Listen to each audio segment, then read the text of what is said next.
सोचो, एक पत्नी जिसका पति 14 साल के लिए जंगल चला गया। ना कोई खबर, ना कोई साथ, ना कोई सहारा। लेकिन असली कहानी यहाँ से शुरू होती है। जब लक्ष्मण वन गए, तब उर्मिला ने ऐसा क्या किया जिसके बारे में रामायण में बहुत कम बताया गया। कहा जाता है कि उर्मिला ने अपने पति के लिए 14 साल तक अपनी नींद तक त्याग दी। लेकिन क्या सच में उर्मिला 14 साल सोती रही, या फिर इसके पीछे कोई और बड़ा रहस्य छुपा है? आज तुम जानोगे रामायण का वो सच जो शायद तुमने पहले कभी नहीं सुना होगा। सोचो, एक राजकुमारी जिसका पति उसके सामने ही उसे छोड़कर चला जाए, ना इसलिए कि वह उससे प्यार नहीं करता, बल्कि इसलिए कि उसे अपने भाई की सेवा करनी है। ये कहानी है उर्मिला की, जो लक्ष्मण की पत्नी थी। जब श्री राम को वनवास मिला, तब लक्ष्मण ने बिना सोचे अपने भाई के साथ जाने का फैसला कर लिया। लेकिन उस रात कुछ ऐसा हुआ जिसके बारे में बहुत कम लोग जानते हैं। लक्ष्मण ने उर्मिला को जगाया भी नहीं, वो चुपचाप महल से निकल गए। सुबह जब उर्मिला उठी तो उसका संसार बदल चुका था। ना लक्ष्मण थे, ना कोई जवाब, बस एक खालीपन और एक लंबा इंतजार। लेकिन असली कहानी यहाँ से शुरू होती है। कहा जाता है कि लक्ष्मण ने 14 साल तक एक पल भी नींद नहीं ली। तो फिर उनकी नींद कहाँ गई? यहीं आता है उर्मिला का सबसे बड़ा त्याग। कहा जाता है कि उर्मिला ने अपने पति की नींद अपने ऊपर ले ली और 14 साल तक सोती रही। लेकिन क्या सच में ऐसा हुआ, या इसके पीछे कोई और बड़ा रहस्य छुपा है? उर्मिला ने अपने आंसू पोंछ लिए, लेकिन उसके दिल के अंदर एक तूफान चल रहा था। रात गहरी हो चुकी थी, पूरे महल में सन्नाटा था। तभी एक अजीब सी बात होती है। उर्मिला को महसूस होता है जैसे कोई अदृश्य शक्ति उसके पास आ रही है। वो डरती नहीं, बल्कि शांत होकर बैठ जाती है। कहा जाता है कि उस रात नींद की देवी उसके सामने प्रकट हुई।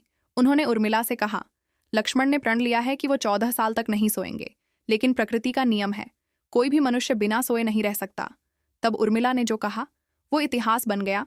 उर्मिला ने कहा, अगर मेरे पति धर्म के लिए जाग सकते हैं तो मैं उनके लिए सो सकती हूँ। मैं उनकी सारी नींद अपने ऊपर ले लूंगी। और उसी क्षण एक अद्भुत चमत्कार हुआ। लक्ष्मण की नींद उर्मिला के हिस्से में आ गई। लेकिन यह सिर्फ सोना नहीं था, ये एक त्याग था, एक तपस्या थी। उर्मिला ने खुद को दुनिया से अलग कर लिया।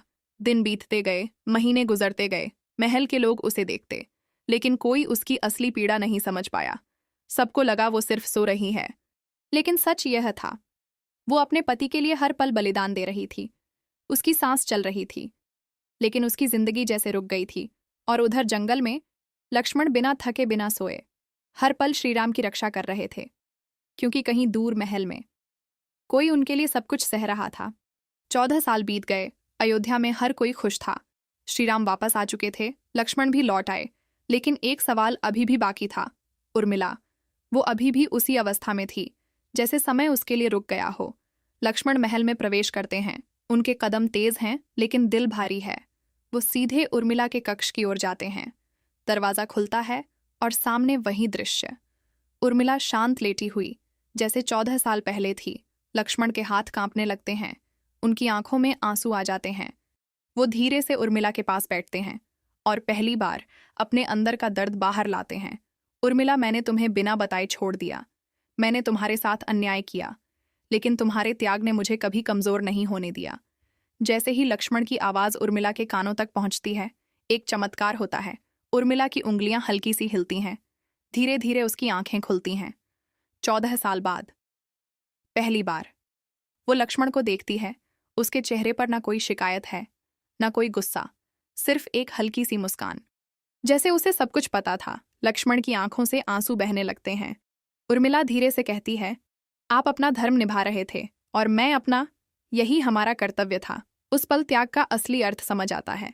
न सिर्फ युद्ध में लड़ना वीरता है, बल्कि चुपचाप सहना भी सबसे बड़ी शक्ति है। और यही कारण है कि उर्मिला का नाम भले ही कम लिया जाए, लेकिन उनका त्याग रामायण की सबसे बड़ी कहानियों में से एक है। उस दिन अयोध्या में सिर्फ राम की वापसी की खुशी नहीं थी, बल्कि एक ऐसी कहानी भी पूरी हुई जिसे बहुत कम लोग जानते हैं। एक पत्नी जिसने बिना शिकायत, बिना किसी उम्मीद के अपने पति के लिए 14 साल का त्याग किया। उर्मिला ने कभी युद्ध नहीं लड़ा, लेकिन उनका त्याग किसी भी योद्धा से कम नहीं था, क्योंकि असली शक्ति तलवार में नहीं, बल्कि सहने की ताकत में होती है। और यही कारण है कि आज भी उर्मिला का नाम सुनते ही सम्मान अपने आप झुक जाता है। अगर आप भी मानते हो कि उर्मिला का त्याग सबसे महान था, तो इस वीडियो को लाइक करो और शेयर करो। और ऐसे ही छुपे हुए सच जानने के लिए चैनल को फॉलो ज़रूर करो, क्योंकि अगली कहानी और भी ज़्यादा चौंकाने वाली होने वाली है।